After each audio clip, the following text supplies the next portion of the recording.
Opa, opa, opa, é só aqui no Vale que você encontra o pacotão dos concursos de Alagoas, é isso mesmo. Já imaginou você aí que está querendo ser aprovado e quer estudar, né, para Polícia Militar de Alagoas, Polícia Penal de Alagoas, Polícia Civil de Alagoas e Bombeiro de Alagoas? Pois é, nós preparamos para você então um super pacotão que você monta de acordo com o que você quiser. Pois é, se você quiser apenas um desses cursos, você vai pagar apenas R$ 155,97. Se você quiser dois desses cursos, você paga apenas R$200. 3 cursos, apenas 250 e 4 cursos, apenas R$300. É isso mesmo, não é um curso para os 4, são 4 cursos para você estudar. Então você pode ter uma mobilidade melhor e um super pacotão. Por isso que o Vale Concurso está aí, né, para te ajudar. Beleza, pessoal? Então, se você deseja realmente conhecer mais, clique em algum botão que está aqui nessa página ou no botão Saiba Mais e vamos já começar a sua preparação. Vale Concurso com você até a sua aprovação. Fala, galera, beleza? Meus futuros policiais militares e bombeiros militares do estado de Alagoas. Professor Diogo Victor aqui, saudações valerianas para vocês, para a gente detonar algumas dicas muito importantes de informática aí para o seu concurso, né? Então, nós aqui nesse bloco vamos detonar aqui agora, passar algumas dicas importantes de informática para os nossos concursos aí da CBMAL e da PMAL, né? Corpo de Bombeiros Militares e Polícia Militar aqui do estado de Alagoas, né? A gente já começa com uma informação aqui interessante, né? Uma boa informação é que já foram publicados editais tanto para o CBMAL quanto para a PMAL, e nesses editais ali tem o conteúdo de informática, e o conteúdo de informática veio praticamente idêntico, tanto no CBMAL quanto no PMAL. Então, o candidato que está estudando para o PMAL, está estudando informática para o PMAL, automaticamente ele já está estudando também informática para o CBMAL e vice-versa, né? Então, você estudando informática para qualquer um desses concursos, você já vai estar estudando para o outro concurso também. Então, as dicas que a gente vai abordar aqui são dicas que podem ser aproveitadas tanto na sua preparação de informática para a PMAL quanto para o concurso aqui do CBMAL, né? Antes da gente começar de fato a detonar as nossas dicas de informática aqui para os nossos concursos de Alagoas, eu tenho uma outra informação muito importante também para estar passando para os senhores, uma grande oportunidade que a Vale Brasil Concurso está oferecendo para os senhores estarem se preparando com qualidade sem ter que gastar uma grande quantidade, um rio de dinheiro para isso, né? É o nosso famoso Pacotão Alagoas. No Pacotão Alagoas você paga aí um único valor e você vai ter acesso ao curso preparatório completo para 4 concursos públicos aí do estado de Alagoas. Então, pagando um único valor, é como se você estivesse comprando um único curso, você tem acesso tanto ao material em PDF quanto vídeo-aula dos cursos preparatórios para PC Alagoas, também para PM Alagoas, Polícia Penal de Alagoas e CBM Alagoas. Então, por um único valor, que é um valor muito em conta, muito bacana, você consegue aí, né, adquirir não só um curso, mas acesso a 4 cursos preparatórios. PC Alagoas, PM Alagoas, PP Alagoas e CBM Alagoas. Uma oportunidade incrível aqui, muito bacana. Aproveita, se você quer adquirir esse pacotão, tem o link aqui na descrição desse vídeo, né? Logo abaixo do vídeo, você vai achar o link aqui para conseguir adquirir o pacotão Alagoas e pagando um único valor, como se fosse o valor para um único curso, você ganha acesso a esses 4 cursos aí, 4 em 1. Aproveita essa oportunidade para estar se preparando. Agora você não tem mais desculpa para chegar na prova sem uma preparação adequada. Você tem a um preço bem acessível, um material de qualidade, uma preparação de qualidade, você pode fazer sem precisar aí, né, gastar rios de dinheiro para isso. Beleza, galera? Então agora, né, avançando de fato, para quem não me conhece mais uma vez, eu sou o professor Diogo Victor, professor de informática aqui do Vale Brasil Concurso, e é um prazer, né, uma satisfação muito grande estar aqui com os senhores mais uma vez, para a gente detonar a nossa informática nessa oportunidade para o CBMAL e PMAL.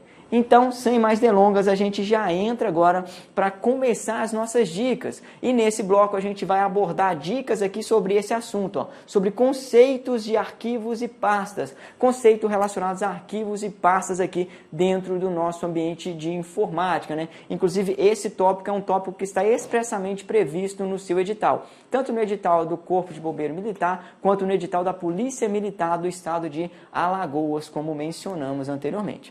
Então, para começar, né, a gente parte aqui do contexto para a gente entender de fato, né, as nossas considerações sobre arquivos e pastas, a gente tem que sair inicialmente já da diferenciação desses dois conceitos que são muito importantes dentro do estudo da informática, né? Então, o que seria um arquivo e o que seria uma pasta? De um modo geral, para a gente entender, a gente tem o contexto de que os arquivos, eles são utilizados pelos usuários para armazenar informações dentro do computador. Então, praticamente tudo dentro do seu computador você armazena através de arquivos. Os mais diferentes tipos de dados você armazena através de arquivos. Por exemplo, os seus textos você armazena em arquivos, as suas imagens você armazena em arquivos, os seus vídeos, né, os seus áudios, tudo isso você armazena através de arquivos. Até mesmo a configuração de muitos sistemas, programas são armazenados em arquivos de configuração.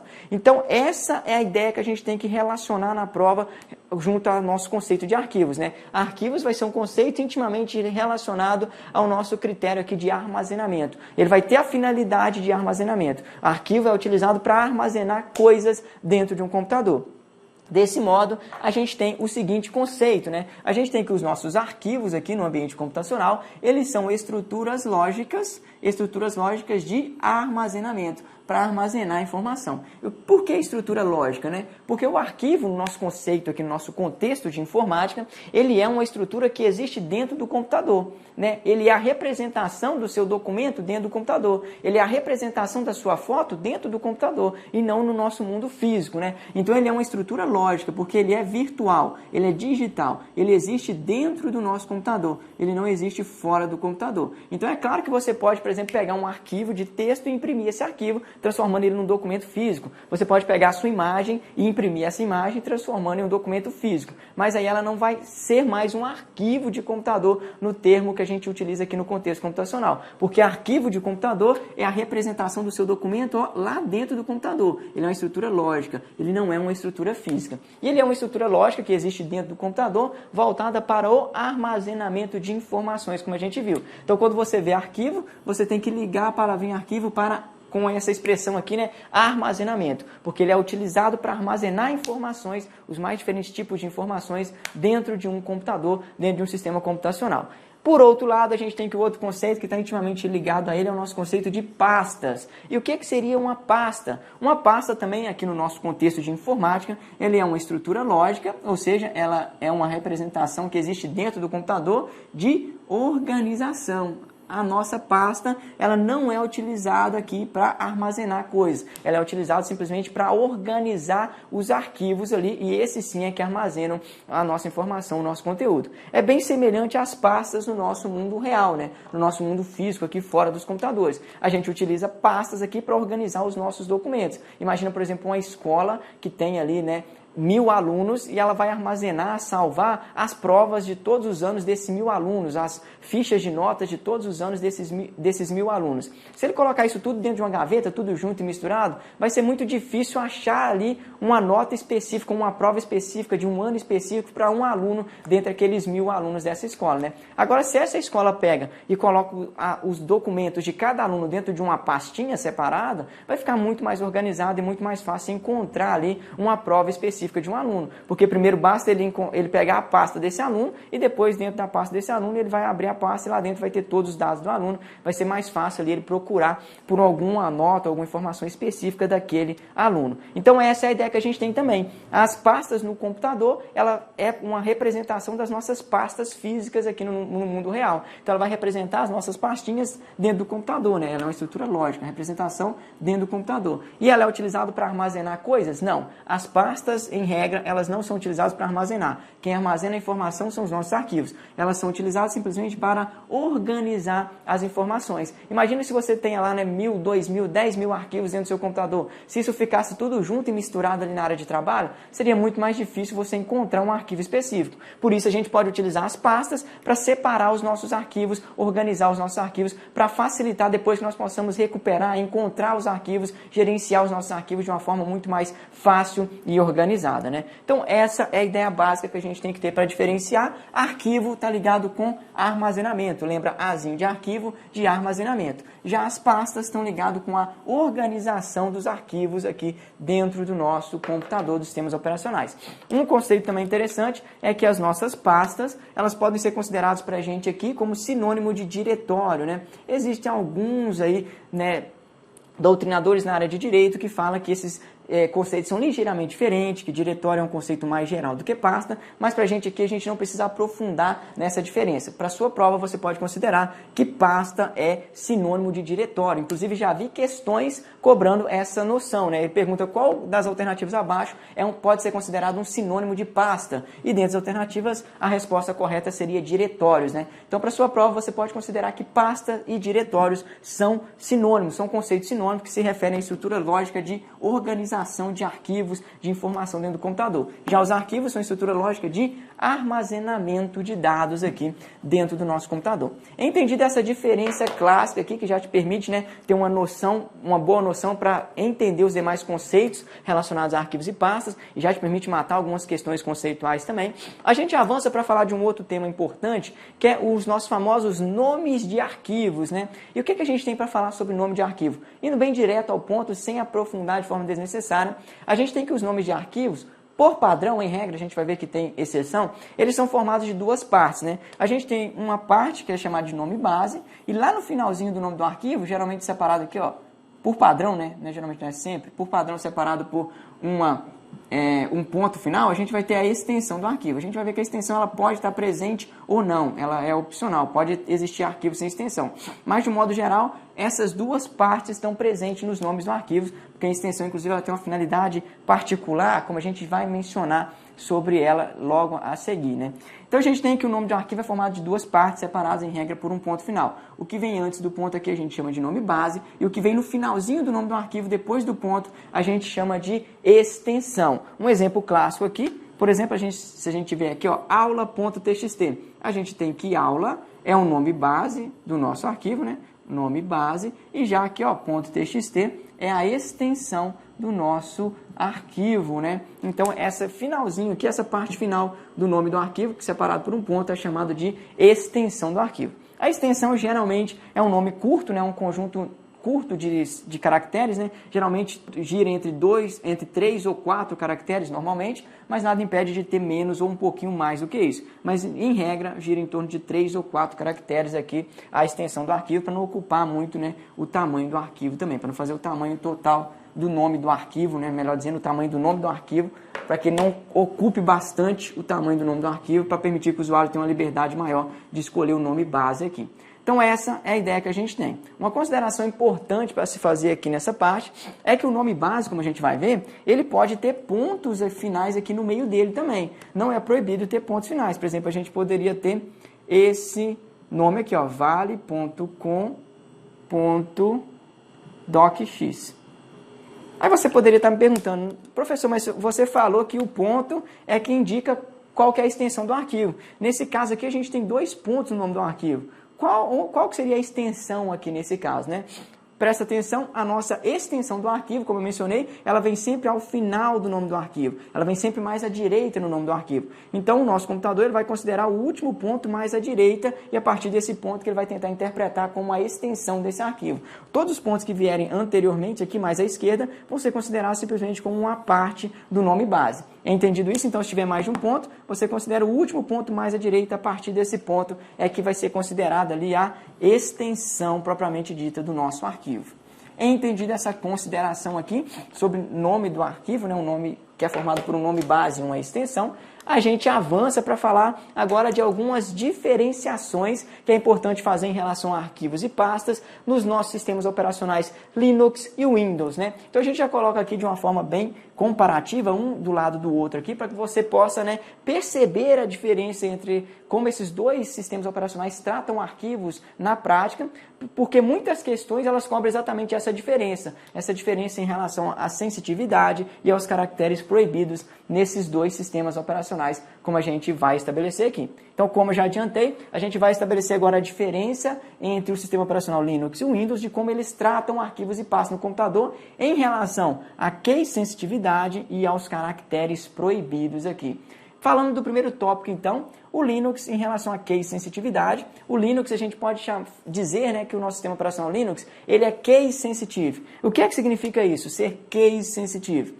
Case sensitive significa que ele é sensível a letras maiúsculas, né? Ou seja, ele diferencia letras maiúsculas de letras minúsculas. Uma letra maiúscula é diferente da sua letra minúscula correspondente. Então, nesse caso, por exemplo, o Linux, ele representa o V maiúsculo com um código diferente que ele utiliza para representar o V minúsculo. Ele representa o A maiúsculo com um código diferente que ele utiliza para representar o Azinho minúsculo. Então, ele trata de forma diferente tanto a letra maiúscula quanto a sua letra minúscula correspondente. Por isso ele é case sensitive, ele é sensível a letras maiúsculas e minúsculas, né? Então, no contexto do Linux, por exemplo, a gente tem que esses três nomes aqui de arquivos seriam considerados nomes diferentes, né? Aqui, por exemplo, né, vale.txt somente com um V maiúsculo, depois vale.txt com todas as letras minúsculas e agora vale.txt com todas as letras maiúsculas aqui do nome base.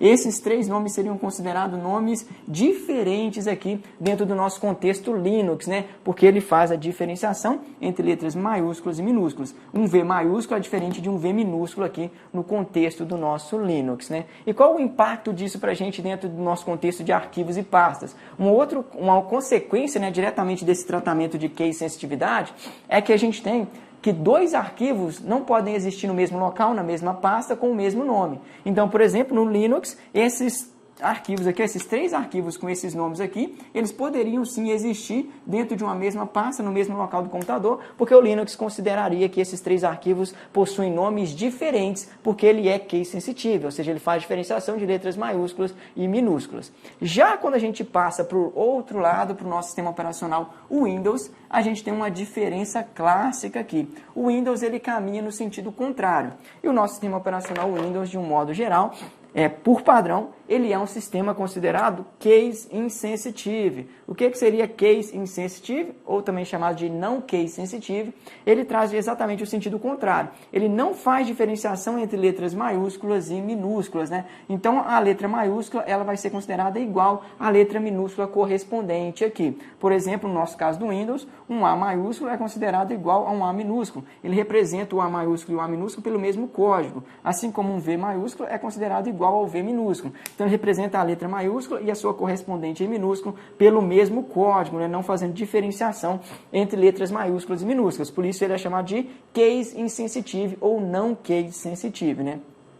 Essa é a ideia básica. Então, dentro do nosso Windows aqui, a gente tem que os mesmos três nomes aqui, que lá no Linux foi considerado nomes diferentes, no Windows eles vão ser considerados nomes iguais, né? Vale.txt só com V maiúsculo, vale.txt tudo minúsculo e vale.txt com o nome base todo maiúsculo aqui, eles vão ser considerados nomes iguais aqui dentro do Windows e, consequentemente, três arquivos aqui com esses nomes não vão poder existir dentro de uma mesma pasta, dentro de um mesmo local no sistema Windows, porque ele vai considerar que que esses três arquivos possuem o mesmo nome. E como a gente mencionou, não podem existir dois ou mais arquivos com o mesmo nome dentro de uma mesma pasta aqui do sistema operacional. Entendido então essa noção sobre case sensitividade, né, a sua sensibilidade a letras maiúsculas e minúsculas, a gente passa para a próxima consideração que é importante a gente abordar na diferenciação entre o Windows e Linux aqui para a gente, que é exatamente quanto aos caracteres que são proibidos de estarem presentes no nome de arquivos e no nome de pasta de um modo geral, né? A gente aborda aqui de um modo geral falando de nome de arquivos, mas essas considerações também se aplicam ao nome das pastas, né? Porque o nome da pasta tem a mesma forma do nome do arquivo, ele só não vai utilizar uma extensão no final. Então as pastas também seguem essas regras, só que elas não trabalham em regra com extensão, né? Só tem um nome base ali mesmo dentro da pasta. Então, de modo geral, a gente faz essas considerações para nome de arquivos, mas também vale para nome de pastas, né? E a outra característica que a gente falou é sobre caracteres proibidos. Sobre caracteres proibidos, a gente tem uma consideração interessante, é que no Linux, o único caractere que é proibido é a nossa barrinha aqui para a direita. De um modo geral, a gente tem que os caracteres eles são proibidos de estarem presentes em nome de arquivos, porque eles já têm um uso especial dentro do sistema operacional ali, relacionado ao nome de arquivo. Então, como eles já são usados pelo sistema operacional de uma forma específica, ele não permite que esses caracteres especiais sejam colocados dentro do nome de arquivo para não atrapalhar ali o processamento, o gerenciamento de arquivos pelo sistema operacional. Então, no Linux, ele é um sistema mais liberal. Ele só proíbe aqui a nossa barrinha para a direita, porque, como mencionei, ela tem um uso bem específico, representa o diretório raiz, entre outras coisas, né? Então, de modo geral, no Linux, só a barrinha que é proibida, né? Só que agora, quando a gente passa para o Windows, a gente sai do Linux e passa para o Windows, a gente tem aqui agora uma lista de 9 caracteres proibidos, né? Você tem a barra para a esquerda, a barra para a direita, a barra na vertical, as nossas aspas duplas, o sinal de menor, o sinal de maior, o sinal de interrogação, o asteriscos e o 2 pontos. Todos esses caracteres aqui são proibidos em nome de arquivos no Windows, né? Então, você olhando aqui, qual que você acha que a banca vai cobrar, né?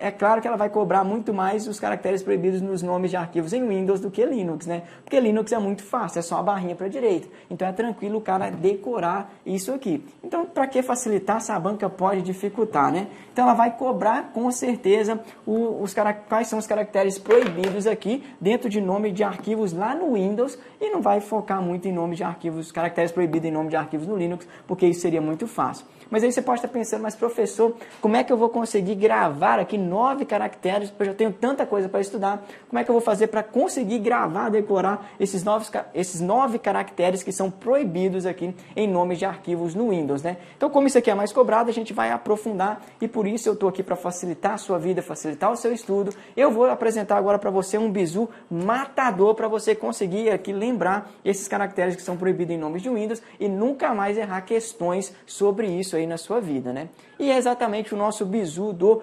baseado, né? O bizu do baseado é um bizu raiz e você não pode ir para uma prova de informática que cobra ali conceitos relacionados a arquivos e pastas sem ter estudado ou sem saber o nosso bizu do baseado. Mas você pode estar pensando, mas professor, eu vou fazer um concurso aqui para a Polícia Militar, para o Corpo de Bombeiro Militar, que negócio é este baseado? Calma, você tem que entender o nosso contexto, né? E aqui no nosso contexto é exatamente o seguinte: assim como você, né, que vai ser um futuro policial militar, um bombeiro militar, você tem que ser puro, você não pode se envolver com drogas ilícitas, com baseado, né, o famoso baseado. Os nossos nomes de arquivos no Windows também, eles devem ser puros, eles devem ser ali, né, não se envolver com esse tipo de coisa e eles não podem ter, então, baseado no nome deles. Exatamente. Então, o nosso baseado aqui, a nossa palavrinha baseado, lembrando que é baseado aqui no nosso caso com I, né, de interrogação, não é com E de exclamação, né, porque o correto no português seria baseado com E, mas o nosso bizu aqui é baseado com I, fazendo só essa ressalva aí. Mas a nossa palavrinha baseado, cada letrinha da nossa palavrinha baseado, ela vai indicar para o candidato um conjunto de caracteres ou um caractere que não pode estar presente dentro de nome de arquivos no Windows aqui. Esse é o nosso bizu. Então, o nome de arquivos no Windows não pode conter baseado. Não pode ter baseado em nomes de arquivos no Windows, galera. Esse é o nosso bizu. E o que é que significa o baseado? Então, o nosso Bzinho aqui, a primeira letra, é de barras. Qualquer tipo de barra, seja para a esquerda, para a direita ou na vertical. O A é de aspas duplas. Lembrando que aspas simples você pode ter, só aspas duplas que não pode ter. O nosso S é de sinais de maior e menor. O nosso sinalzinho aqui é de menor e maior, né? Qualquer um dos dois não pode ter em nome de arquivo de Windows aqui. O nosso I é de interrogação. Mais uma vez, lembrando que não é E de exclamação, né? Exclamação pode ter. O que não pode ter é o nosso sinalzinho de pergunta, né? Por isso que é baseado com I. I de interrogação. O outro A aqui de asterisco. Asterisco também não pode ter em nomes de arquivos aqui no nosso Windows. E por fim, o DO aqui de 2 pontos, né? Então, baseado, o DO aqui de 2 pontos. 2 pontos também você não pode ter em nome de arquivos no Windows, né? Uma consideração importante é que esses caracteres aqui não podem estar presentes nem no nome base e nem na extensão aqui do nosso arquivo, né? O nome completo do arquivo não pode ter qualquer um desses sinais aqui, desses caracteres que são proibidos. Lembrando que isso é no sistema operacional Windows, né? De um modo geral, o Linux, como a gente mencionou, ele só proíbe a barrinha para a direita, né? Mas é recomendável também, quando você está utilizando o Linux, você evitar colocar esses caracteres aqui em arquivos lá do Linux, né? Para evitar qualquer problema de compatibilidade, né? Por exemplo, se você pegar um arquivo que você está trabalhando lá no Linux e quiser agora passar esse arquivo para o Windows, se você estiver usando um desses caracteres aqui que é proibido no Windows e não é proibido no Linux, você pode ter algum problema de compatibilidade ao transferir esse arquivo lá do Linux para o Windows, né? Então, por isso, por mais que no Linux, tecnicamente, só seja proibido a barrinha para a direita, recomenda-se também que você evite utilizar esses caracteres aqui que são proibidos no Windows para evitar problemas de compatibilidade de arquivos entre os dois sistemas operacionais. Entendido isso, então a gente avança para falar um pouquinho mais agora sobre a nossa extensão do arquivo, que é uma partezinha do nome do arquivo que tem um significado, uma finalidade bem específica e importante para a gente aqui, e por isso muitas vezes a banca costuma cobrar, focar somente nessa partezinha do nosso nome do arquivo aqui. Então o que seria a extensão? De um modo geral, a extensão está relacionada ao tipo de arquivo. O que seria isso? O tipo de dado que está armazenado dentro daquele arquivo. A gente viu que a gente pode armazenar os mais variados tipos de informações dentro de arquivos. Você pode armazenar ali uma imagem dentro de um arquivo, um texto dentro de um arquivo, um áudio, um vídeo. Você pode armazenar vários tipos de dados dentro de arquivos, né, através de arquivos. A nossa extensão, ela tem a finalidade de sugerir, de indicar qual que é o tipo de dado que está armazenado dentro de um arquivo específico. Então, por exemplo, se você tem um arquivo lá que chama aula.txt, né, o seu sistema operacional ele vai olhar, opa, esse é um arquivo .txt. Então isso quer dizer, como isso aqui é a extensão do nosso arquivo, ele está informando para o sistema operacional que aqui dentro desse arquivo está armazenado um conteúdo no formato de texto, né? Agora se você já tem lá um aula.mp3, por exemplo, isso aqui vai estar informando para o sistema operacional que dentro desse arquivo, ele vai olhar, opa, MP3. Dentro desse arquivo, então, ele está sugerindo que está armazenado uma informação aqui que é do tipo áudio, né? Que está armazenado o áudio dentro desse arquivo. Então, é exatamente essa a finalidade da nossa extensão. É indicar para o sistema operacional e para os usuários qual é o tipo de dado que está armazenado dentro daquele arquivo, qual que é o formato de dado de informação que está armazenado dentro daquele arquivo, né? Com isso, através da extensão, o sistema operacional e o usuário, ele consegue saber qual que é o tipo do arquivo e quais são os programas que conseguem trabalhar com esses arquivos propriamente dito, né?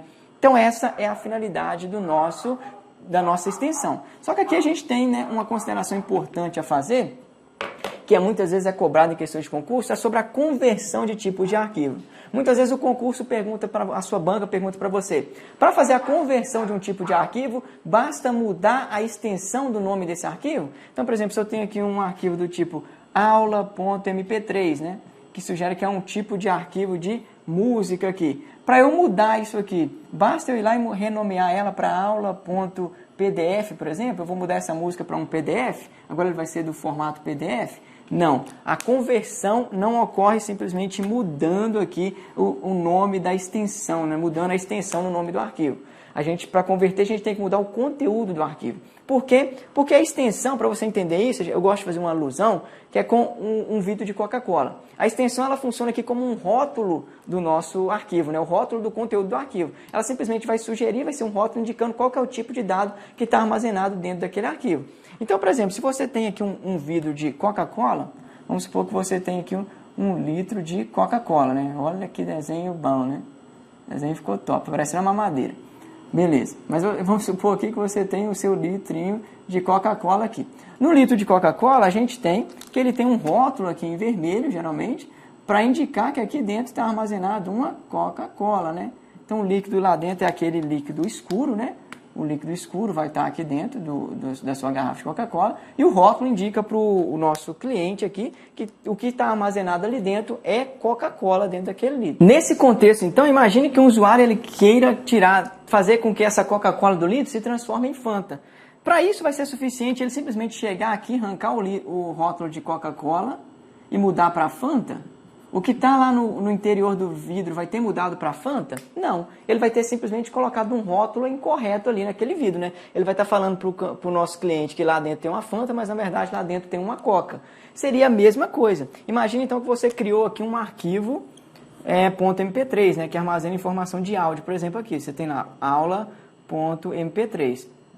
Então ele tem aqui corretamente, né, o rótulo indicando que sua extensão como um rótulo indicando que dentro do arquivo está armazenado um arquivo de áudio, né? Tem áudio armazenado dentro do arquivo.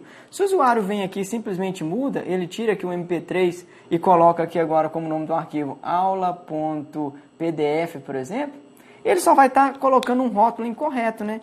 esse arquivo agora vai estar falando nessa extensão, vai estar sugerindo para o nosso sistema operacional que dentro do arquivo está armazenado uma informação do tipo PDF, mas na verdade o que tem lá dentro é um áudio, né? Não é PDF. Então ele vai estar simplesmente enganando aqui o sistema operacional e os usuários, né? Isso aqui não vai ter mudado o conteúdo do arquivo. O conteúdo do arquivo vai continuar sendo um conteúdo em áudio, só que o rótulo agora vai estar incorreto. Então só mudar aqui, né, a extensão no nome do arquivo não adianta, não converte o conteúdo do arquivo. Inclusive aqui, se você mudar de MP3 para PDF e depois tentar abrir esse arquivo, o sistema operacional vai tentar abrir esse arquivo com um leitor de PDF. E quando o leitor de PDF tentar abrir o arquivo, vai dar erro aqui, né? Possivelmente porque ele não vai entender o conteúdo aqui, porque o conteúdo não é um PDF, na verdade. O conteúdo é um áudio. Ele deveria ser aberto com um programa que trabalha com áudio e não um programa que trabalha com PDF. Então essa é a noção. Se você trocar só a extensão aqui, você está só mudando o rótulo, o conteúdo continua sendo o conteúdo original e isso não muda, não faz a conversão do nosso arquivo aqui. Só vai estar colocando um rótulo incorreto na extensão do seu arquivo, né? E como é que eu faço então para converter, professor? Veja aqui, né, novamente o nosso exemplo do vidro de Coca-Cola. O que você faria para converter nesse caso, né, para transformar de fato a Coca-Cola em Fanta aqui? O que você teria que fazer? Você teria que primeiramente tirar toda a Coca aqui de dentro, né? Tirar essa Coca, colocar em outro local a Coca-Cola, o conteúdo aqui do seu vidrinho de refrigerante e depois encher esse vidro aqui de Fanta, né? Colocar Fanta aqui dentro, que é mais laranja, né?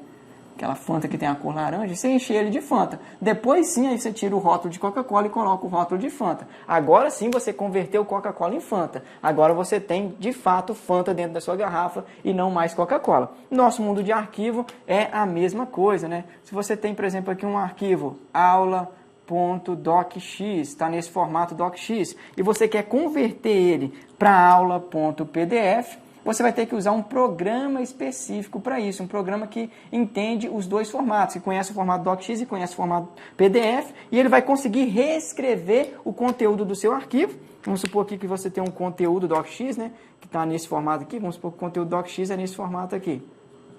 E já o conteúdo PDF, vamos supor que ele é nesse formato aqui, né, aqui já na horizontal. Então você vai ter que ter um programa específico que entende os dois formatos e que vai ser capaz de reescrever o seu conteúdo no outro formato que você quer para fazer a conversão do arquivo. Então ele vai pegar aqui o seu arquivo docx que você quer converter, ele vai ler cada uma das linhas desse arquivo aqui e vai reescrever, fazendo a conversão para o novo formato que você está querendo converter para ele, né? Então ele vai lendo o conteúdo do arquivo e vai reescrevendo no novo formato. Vai lendo e vai reescrevendo no novo formato. Depois de ter feito a conversão, ele vai ter lido todo o seu arquivo aqui original e vai ter reescrito o conteúdo dele num novo formato, que é o formato destino aqui para sua conversão.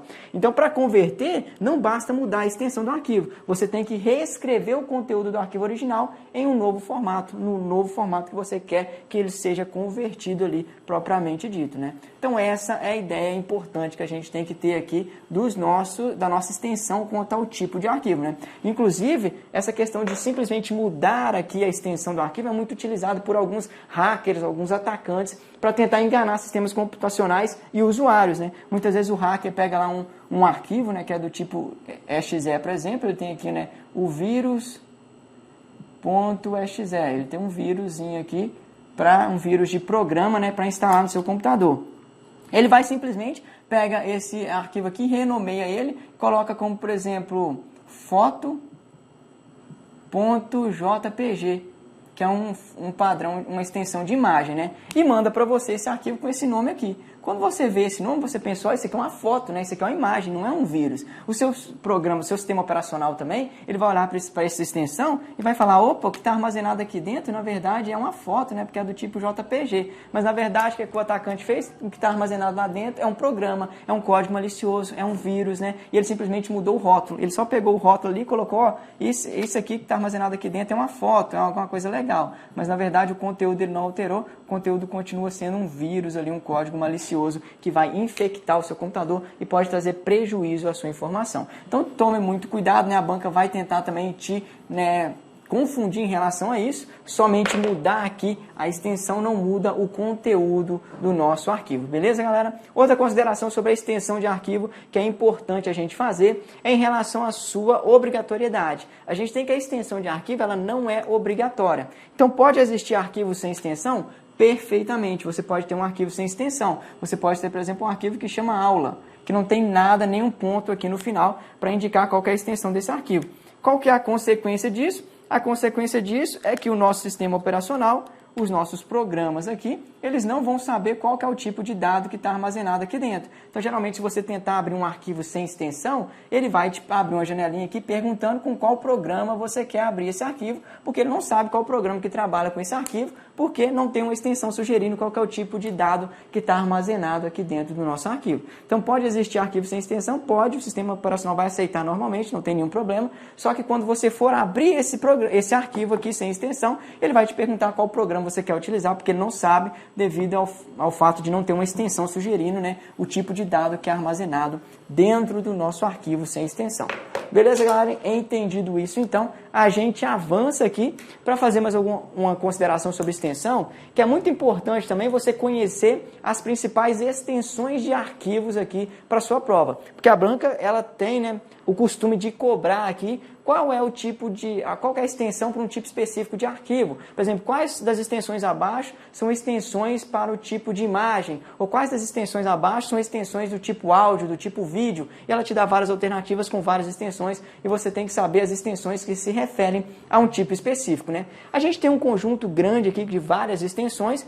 Você não precisa saber todas delas, mas todas essas extensões aqui, mas as principais você precisa ter essa noção e levar esse conceito para a prova, né? Então, inclusive, se você quiser, você pode tirar um print aqui dessa tabelinha aí agora, no seu vídeo, para você salvar, e de vez em quando você simplesmente vai dando uma olhada aqui, né? Uma vez por semana, vai dando uma olhada que automaticamente você já vai aprendendo, já vai guardando aqui as principais extensões de cada tipo de arquivo. Então, extensões bem famosas, por exemplo, de arquivos de texto aqui, as nossas extensões aqui, ó, docx, né? Até que é a extensão padrão aqui do Word atualmente, né? O Word trabalha com essa extensão aqui, ó, docx. Então, isso aí lá, a extensão docx, ela representa o quê? Arquivos de texto, inclusive é a extensão padrão do nosso Microsoft Word, o nosso processador de texto aí do pacote de escritório da Microsoft, né? O Microsoft Office.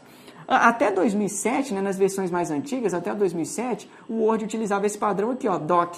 Então, ainda é um padrão que o usuário pode utilizar se ele quiser. Então, se cair lá tanto doc quanto docx, são extensões que se referem a arquivos de texto. Só que, atualmente, o padrão utilizado pelo Word é o docx. O padrão doc foi um padrão utilizado pelas versões mais antigas do Word, né? Mais especificamente até 2007. A gente tem RTF, TXT, DOT e também uma outra muito famosa é o ODT. O ODT é um formato também, uma extensão ali de arquivos de texto que é utilizado por padrão no nosso Writer, né? Que é como se fosse o correspondente do Word lá no pacote de escritório, na suíte de escritório do LibreOffice. Então, no LibreOffice a gente tem o Writer, no Microsoft Office a gente tem o Word. O Word trabalha com essa extensão por padrão docx. O Writer lá no LibreOffice trabalha por padrão com a extensão ODT. Então, as duas extensões aqui se referem a arquivos de texto. Da mesma forma, a gente tem, né, arquivos de pasta de trabalho, as nossas planilhas eletrônicas, né? As principais que você tem que saber que é o XLSX, né? Que é a extensão atual utilizada aqui pelo Excel, que é outro programinha também do Microsoft Office. Até 2007 ele utilizava só o XLS, atualmente utiliza XLSX. A gente tem o CSV e uma outra importante é o ODS. O ODS, que é a extensão padrão do correspondente do Excel lá no LibreOffice, que é o nosso famoso Calc, né? Então, enquanto o Excel trabalha com XLSX, o Calc lá no LibreOffice trabalha com ODS, sendo que esses dois formatos de arquivo correspondem a arquivos de planilha eletrônica. A gente tem também arquivos de apresentação de slides e as principais extensões que você tem que saber que é o PPTX, que é o formato atual do PowerPoint. O PowerPoint trabalha com essa extensão de arquivos por padrão. Até 2007 trabalhava com PPT, atualmente PPTX. E do outro lado a gente tem aqui o correspondente dele lá no LibreOffice, que é o Impress. O Impress, ele trabalha com essa extensão aqui por padrão, a extensão ODP, o P aqui de Presentation, né? Então você tem que saber que tanto PPTX quanto ODP são extensões que indicam aqui que dentro do arquivo está armazenado o arquivo é do tipo, né, apresentação de slides aqui. Então o sistema operacional, ao ver essas extensões, por exemplo, ao ver o PPTX, ele vai saber que quem trabalha com esse tipo de arquivo, em regra, é o PowerPoint. Ao ver o ODP, ele vai saber que quem trabalha com esse tipo de arquivo, em regra, é o Impress, né? Ele consegue determinar qual programa pode ser utilizado para abrir aquele arquivo de acordo com a extensão ali que está presente no nome do arquivo, né? Outras informações importantes, você tem aqui, né, Tipo, extensões para banco de dados, você tem algum aqui, o ACCDB é bem comum, o SQL também é muito comum de ser cobrado. Você tem aqui para imagens, né, figuras, fotos, JPG ou JPEG, é uma extensão muito famosa, BMP, GIF, PNG também é muito cobrado como extensão aqui para armazenar informações, né, do tipo de imagem, foto. Já quando a gente fala de áudio, arquivos de áudio aqui, a extensão mais famosa que a gente tem é o MP3, né? O MP3, se você vê na prova lá MP3, extensão MP3, você tem que de cara já relacionar com isso a um arquivo de áudio, né? MP3, arquivos que têm extensão MP3 são arquivos em regra de áudio, que armazenam informação no formato de áudio ali. Além disso, você tem aqui, né, o Wave, você tem o WMA, AAC, né, MIDI, CDA, que são outros formatos, mas o principal aqui de áudio é o nosso famoso MP3. Assim como o principal de áudio e vídeo, ou seja, para arquivo de vídeo, a principal extensão aqui é a nossa extensão MP4. Então aqui também é um bizu, ó, lembra que MP3 ele vem antes, MP3 tem só o áudio. Já se aumenta um númerozinho que vai para MP4, você tem tanto áudio quanto imagem. Quando você tem áudio e imagem junto, você chega no vídeo, né? Então MP3 é um formato padrão para áudio, já MP4 é um formato padrão de arquivo para vídeo, né? Uma extensão padrão de arquivo de vídeo. Você tem outros importantes aqui, ó, WMV, AVI, MOV, FLV, entre outros, mas o mais importante, sem dúvida, é o nosso MP4. Aqui a gente tem, né, extensões para arquivos executáveis, programas, o principal aqui é o exe. O exe é uma extensão de arquivo executável, representa os programas aqui dentro do nosso Windows. A gente tem aqui extensão para páginas da internet, a principal aqui é essa extensão .html. .html, você vê essa extensão representa um arquivo de página de internet, né? Você tem outros aqui, né? XML, PHP, ASP, mas o principal é o HTML. Você tem aqui na extensão para arquivos compactados, zip e URA. Você tem extensão para arquivos de e-mail, que é o .eml. Você tem extensão para arquivos de sistema, .ini, .drv, .dll, que também é muito importante. E por fim, você tem a extensão de arquivos aqui não editáveis, né? O principal aqui, arquivo não editável, é o nosso famoso PDF, né? O PDF, ele se refere a uma informação ali, é um tipo de arquivo não editável, né? Um tipo de arquivo que foi feito em regra somente para ser transportado aqui em diferentes sistemas operacionais, sem que o usuário possa ficar editando o seu conteúdo ali. O usuário vai conseguir só acessar, só ler o conteúdo, sem ficar editando esse conteúdo, né? Essa é a nossa noção aqui dos principais tipos de arquivos que a gente tem aqui, né? E a extensão correspondente que representa cada um desses tipos de arquivo. Vista a nossa tabelinha aqui, a gente vai para o último ponto da nossa aula aqui, que é o ponto sobre movimentação e cópia de arquivos, que é um ponto muito cobrado também em questões de concurso, né? A gente tem de um modo geral que atalhos, né, clássicos aí para fazer a cópia ou movimentação de arquivos. A gente tem que os atalhos ali, Ctrl mais C faz a cópia do arquivo, né? E a gente tem que o Ctrl X faz a movimentação do arquivo, né? Que é o recorte do arquivo, movimentação. Só que esses conceitos, esses atalhos aqui estão ficando tão batidos, né? Estão ficando tão fácil que as bancas estão deixando de cobrar muito esses arquivos e já estão cobrando uma nova forma de movimentar os arquivos, que é a forma de movimentação através do arraste do mouse. Você também consegue fazer uma cópia ou uma movimentação do arquivo simplesmente clicando sobre o arquivo e arrastando esse arquivo para uma outra pasta aqui dentro do seu computador. Só que aqui a gente vai ver que como é que a gente vai saber, então, que quando vai ser realizada uma cópia ou uma movimentação? Porque através do arraste do mouse, ó, arrastando o mouse sem pressionar nenhuma tecla do seu teclado, né? Só com o arraste do mouse você consegue fazer tanto uma cópia quanto uma movimentação. Mas como é que eu vou saber quando eu faço uma cópia e quando eu faço uma movimentação se eu simplesmente estou arrastando, né? Aí que vem o nosso ponto-chave aqui que vai permitir você matar questões aí na sua prova. Porque ele vai, geralmente, nesse tipo de questão, ele vai te dar uma descrição, né, de algum acontecimento, alguma ação do usuário, e ele vai perguntar se essa ação do usuário resultou aqui em uma cópia ou uma movimentação do arquivo. Então, para a gente saber isso, a gente tem que partir do ponto-chave aqui, que é o que eu vou passar agora. O que vai diferenciar se o nosso sistema operacional vai fazer uma cópia ou uma movimentação? É a nossa unidade de origem e a nossa unidade de destino aqui do nosso arquivo. Então, por exemplo, se eu estou copiando aqui um arquivo da pasta P1, esse arquivo está dentro dessa pastinha aqui, ó, o arquivo está aqui dentro da pastinha P1. Se eu estou copiando esse arquivo da pasta P1 para aqui uma outra pasta que eu vou chamar de P2, eu estou copiando esse arquivo da pasta P1 para uma outra pasta que eu estou chamando de P2. Então eu cliquei sobre o meu arquivo aqui, arrastei ele e soltei aqui na pasta P2. Ele vinha aqui para essa pasta. O que é que o sistema operacional vai fazer? Ele vai criar uma cópia desse arquivo, mantendo o original lá na pasta P1, ou ele vai simplesmente mover esse arquivo para a pasta P2, apagando o original aqui da pasta P1, fazendo com que ele não exista mais na pasta P1. Para a gente saber isso, a gente tem que analisar qual que é a unidade de origem e de destino. A nossa unidade de origem é de onde o arquivo está saindo, no caso aqui P1. A nossa unidade de destino é para onde o arquivo está indo, no nosso caso aqui P2. Se a unidade de origem e destino estiverem na mesma unidade, o local de origem e destino estiverem na mesma unidade, no mesmo espaço de armazenamento, a gente tem que vai ser feita uma cópia aqui, ou melhor dizendo, na mesma unidade aqui vai ser feita uma movimentação do arquivo.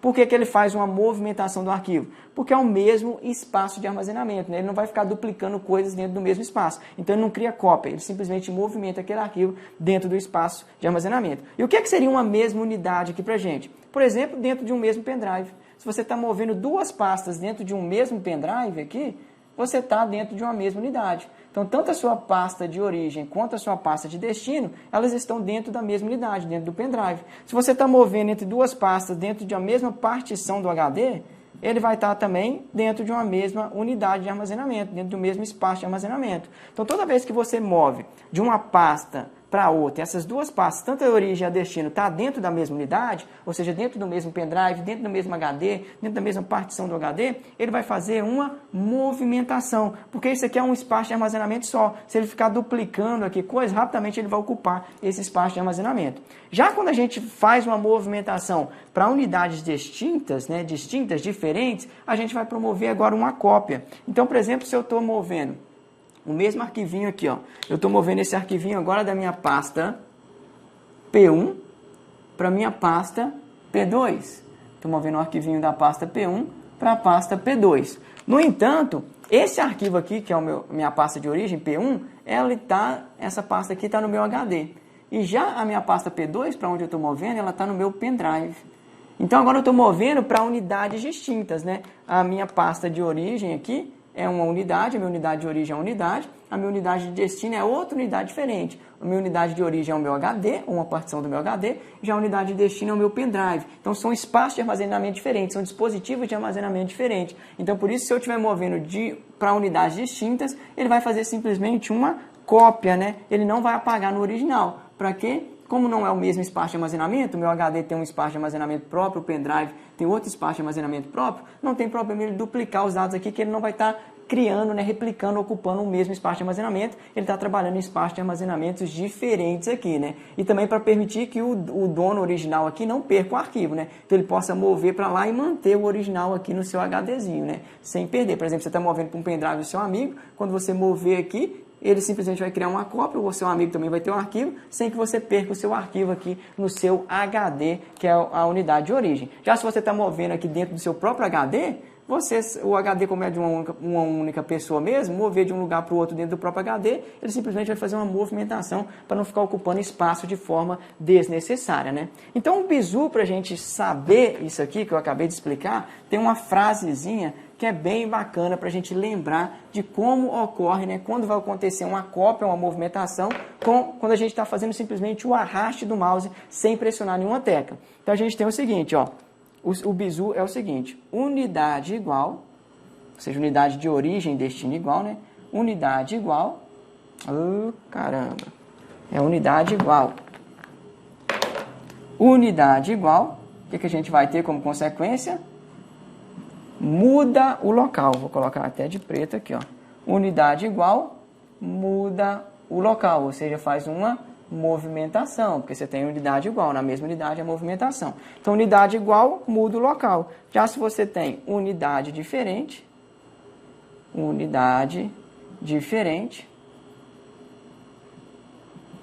qual que é a consequência disso? Você vai ter que faz cópia pra gente, né? Esse é o bizuzinho, faz cópia pra gente. Então, até uma musiquinha, né, que você tem. Unidade igual, muda o local. unidade diferente faz cópia para a gente. Então esse é o bizu. Então se está na unidade igual, na mesma unidade, você vai simplesmente fazer uma movimentação, vai mudar o local ali do arquivo, vai tirar do local original e colocar no local de destino.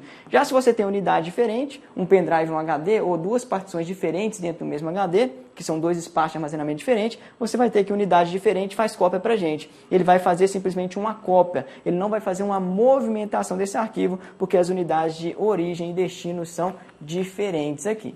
Mas aí você pode estar perguntando, mas professor, e se eu quiser aqui, né, estando mesmo dentro de uma mesma unidade, se eu quiser, mesmo movimentando aqui de uma pasta para outra dentro de uma mesma unidade, eu quiser fazer uma cópia e não uma movimentação, não tem como eu arrastar e fazer uma cópia, não, ele sempre vai fazer uma movimentação? Tem sim como você fazer uma cópia, mesmo arrastando dentro de uma mesma unidade, mas para isso você tem que acionar, utilizar teclas de apoio, teclas especiais que a gente vai mostrar agora. Então perceba que isso aqui foi quando a gente simplesmente arrasta sem pressionar nenhuma tecla do teclado. Já se eu utilizar as teclas especiais, que é o nosso famoso Ctrl e Shift, eu consigo aqui determinar qual que é a operação que eu vou fazer, se é uma cópia ou uma movimentação, independente da unidade de origem ou destino que a gente tem aqui. E aqui o bizu é bem simples também, né? Então, se eu arrastar aqui o meu arquivo e pressionar junto com a arraste a tecla Ctrl, eu vou fazer uma cópia aqui, eu vou fazer a minha ação de copiar e colar do arquivo. Eu vou criar uma cópia do arquivo, ó, independente da unidade de origem e destino. Mesmo se está dentro da mesma unidade ou em unidade diferente, se eu arrasto pressionando junto o Ctrl, lembra que Ctrl começa com C de cópia, eu vou estar criando uma cópia desse arquivo.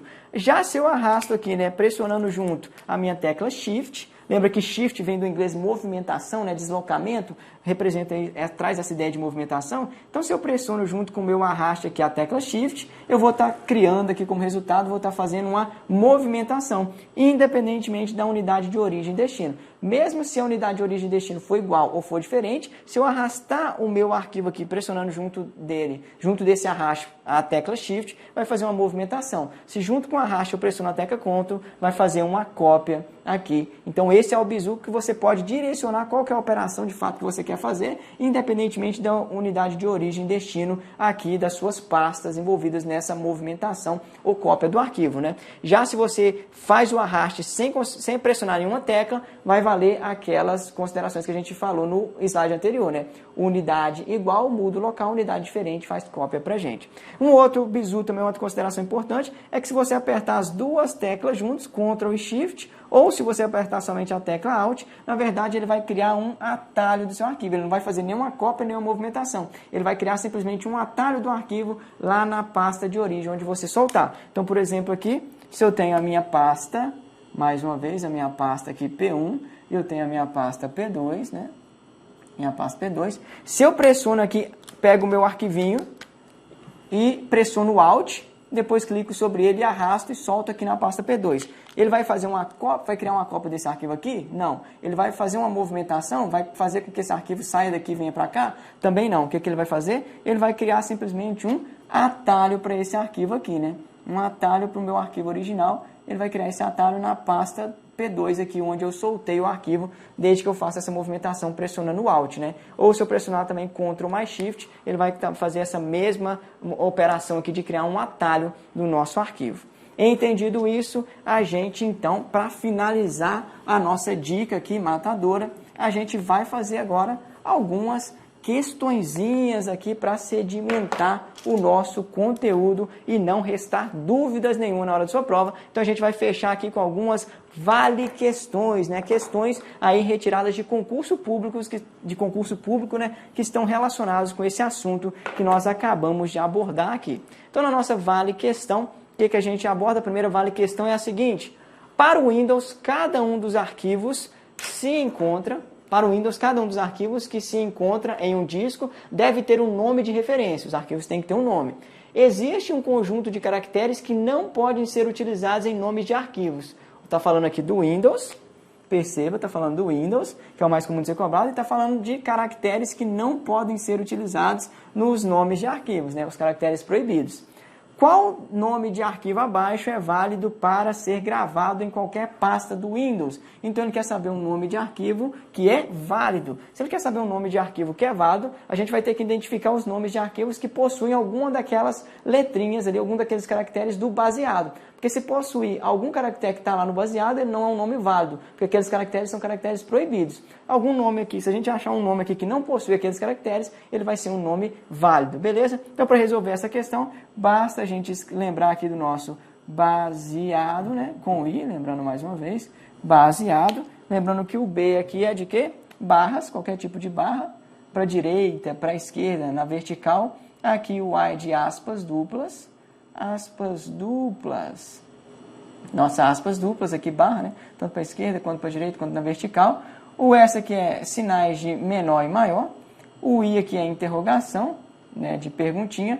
O A é asterisco. E por fim o DO aqui é de 2 pontos, né? Então aqui nós temos, só lembrar do baseado, você tem todos os conjuntos de caracteres que são proibidos em nome de arquivos no Windows. Com isso fica fácil aqui a gente identificar. Por exemplo, o primeiro nome aqui, ó, paisagens, 2 pontos centrais. 2 pontos é o nosso DO aqui, não pode ter em nome de arquivo, então esse não seria um nome válido, né? A gente já descarta essa opção.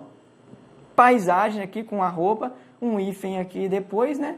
Na verdade aqui um underscore, né, aqui embaixo. E centrais. Esses caracteres, perceba que o arroba e o underscore aqui, eles não são proibidos. Não tem nenhuma letrinha aqui que proíba arroba ou underscore dentro da nossa palavrinha. Então, o nosso gabarito já seria a letra B aqui. Ela contém só caracteres que são válidos, né? Vamos analisar as demais. Paisagens, barra. Opa, tem uma barrinha, não pode. Barra é o Bzinho do nosso baseado, né? Qualquer tipo de barra não pode. E aqui a gente tem paisagens, interrogação. Interrogação é o izinho. Aqui a perguntinha não pode ter em nome de arquivo. Então ficou fácil a gente matar a questão simplesmente com o nosso bizu do baseado. A gente vê que a alternativa correta é a letra B.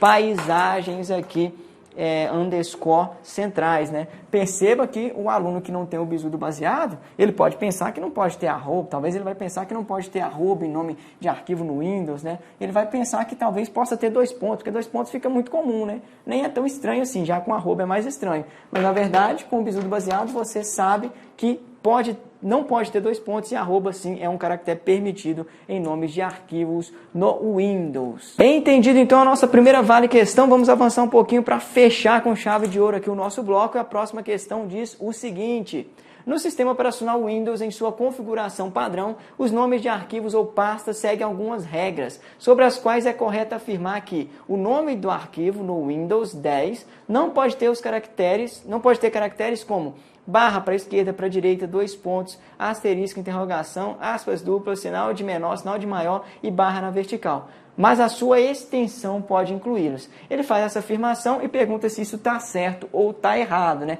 Questãozinha de certo ou errado, que é o tipo de questão que vai pintar aí na sua prova da PMAL ou CBMAL. Vamos analisar então, a gente tem que analisar por partes. Primeiro a gente percebe que ele está falando do Windows, né? Do sistema operacional Windows. Em sua configuração padrão, os nomes de arquivos ou pastas seguem algumas regras. Isso aqui está certo? Sim. Nome de arquivo ou pasta, eles têm regras, né? Tem caracteres que não podem ser incluídos ali no meio deles. Sobre as quais é correto afirmar que o nome do arquivo no Windows não pode ter caracteres como. Ele apresentou aqui, ó, certinho os caracteres que não pode ter em nomes de Windows. Barra para a esquerda, barra para a direita e a barra na vertical, que é o B do baseado. O 2 pontos aqui, que é o nosso DO, asteriscos, interrogação, aspas duplas, sinais de menor e maior, corretamente. Então até aqui tá beleza, né? Realmente os nomes não podem ter esses caracteres, mas aqui que ele fala no final, mas a sua extensão pode incluí-los. Nananina não, né? A gente viu que os caracteres proibidos eles não podem estar nem no nome base, nem na extensão do nosso arquivo. Então essa limitação aqui inclui também a extensão do nosso arquivo, né? O nome completo, incluindo o nome base e a extensão, não pode ter esses caracteres proibidos. Então por causa desse pedacinho no final aqui, a gente tem que essa afirmação é uma afirmação errada e incorreta aqui, e esse seria o gabarito que deveria ser marcado aí na sua folha de resposta. Avançando um pouco mais, a gente vai para a nossa última questão aqui para fechar essa vale dica, né? E a questão diz o seguinte: um usuário está organizando seus arquivos e pastas utilizando o Windows Explorer do Microsoft Windows. Ele observa a pasta Documentos. Então ele está dentro da pasta Documentos. Ele observa a pasta Documentos no modo de exibição ícones grandes, que contém apenas 2 subpastas. Então ele tem a pasta Documentos e dentro da pasta Documentos tem 2 subpastas ali. Tem a pasta Janeiro e a pasta Financeiro, né? Então essa é a estrutura que a gente tem. A gente tem aqui, né, a nossa pasta Documentos, e dentro dessa pasta Documentos você tem uma outra pastinha aqui, que é a pastinha Janeiro, E você tem uma outra pastinha aqui, que é a pastinha financeiro, né? Financeiro. Você tem essas duas subpastas dentro da pasta documentos. Percebam que são duas pastas dentro do mesmo local, né? Dentro da mesma unidade de armazenamento aqui. Entendido isso, vamos avançar. E o que ele fala agora? Ele fala pra gente, né, que partindo, né, dessas duas considerações, ele fala, em um determinado momento, ele executa a seguinte sequência de ações. Quais são as ações que ele executa, então, em relação a essas duas pastas? Ele clica uma vez com o botão primário do mouse. O botão primário do mouse é o botão esquerdo, né, aquele que você usa para abrir os programas, para selecionar, para arrastar arquivos e pastas. Então, ele clica com o botão primário do mouse sobre a pasta janeiro. Então, ele clicou com o botão primário do mouse sobre essa pastinha aqui, ó, sobre a pasta janeiro. Clicou sobre essa pasta.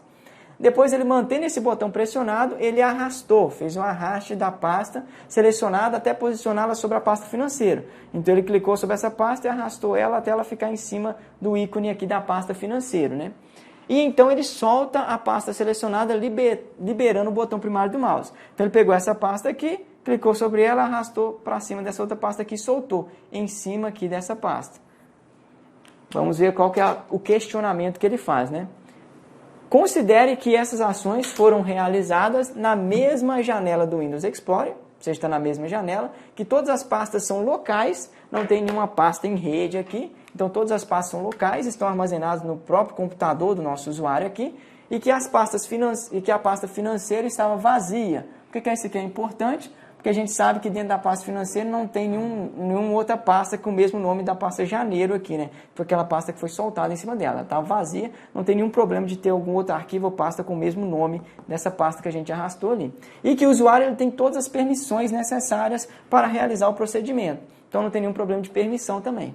Assinale a alternativa que descreve corretamente o resultado da sequência de ações apresentada no enunciado. Ele quer saber então o que acontece quando o usuário clicou aqui sobre essa pasta, arrastou ela e soltou nessa outra pasta aqui. Lembrando que ele tem as permissões adequadas para fazer isso, que não existe nenhum documento aqui, nenhuma pasta, nem documento dentro da pasta financeiro, né? Qual é a consequência disso aqui para a gente? E ele falou que são pastas locais, são subpastas que estão no mesmo local, dentro da mesma pasta documento. Então são duas subpastas que estão na mesma unidade de armazenamento, né? A gente viu o nosso bizu lá, e basicamente o usuário ele tinha que saber se é feita uma movimentação ou uma cópia dessa pasta. A pasta janeiro ela é movida para o financeiro ou a pasta janeiro é copiada para o financeiro. Isso aqui, né, ou é criado um atalho para essa pasta janeiro aqui, né? É basicamente aquela ideia que a gente viu por último ali. E a gente viu que aqui ele está dentro de uma mesma pasta, né? Então ele está dentro da pasta documentos. Então, ele está dentro de uma mesma unidade. Então, unidades iguais. A gente tem unidade de destino e origem, são iguais.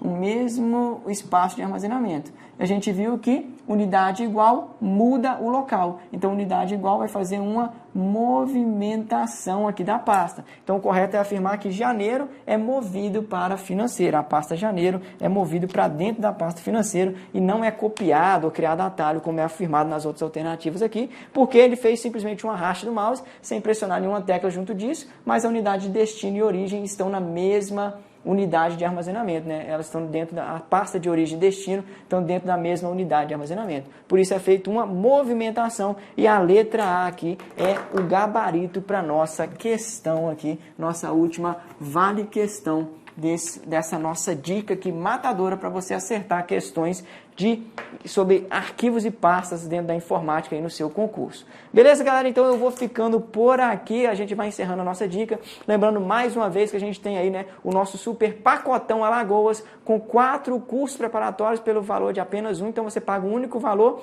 bem em conta aqui, e você vai ter aí acesso a 4 cursos preparatórios para os concursos públicos lá do nosso estado de Alagoas, né? Você vai ter acesso para Polícia Civil Alagoas, Polícia Militar Alagoas, Polícia Penal Alagoas e Corpo de Bombeiros Militares de Alagoas. Então, pagando um único valor, você tem acesso aos cursos preparatórios para esses 4 concursos aí do estado de Alagoas. Mais uma vez, se você quer adquirir aí o nosso pacotão Alagoas, o link, né, para acessar o pacotão, ele está na descrição do vídeo, logo abaixo aqui desse vídeo. Então, eu vou ficando por aqui, né, mais uma vez, Muito obrigado pela sua atenção aí, espero que você continue firme e forte, que eu tenho certeza que a sua aprovação está mais próxima do que você imagina e ela já está batendo na porta aí. Valeu, galera, até a próxima, falou! Opa, é só aqui no Vale que você encontra o pacotão dos concursos de Alagoas, é isso mesmo. Já imaginou você aí que está querendo ser aprovado e quer estudar, né, para Polícia Militar de Alagoas, Polícia Penal de Alagoas, Polícia Civil de Alagoas e Bombeiro de Alagoas? Pois é, nós preparamos para você então um super pacotão que você monta de acordo com o que você quiser.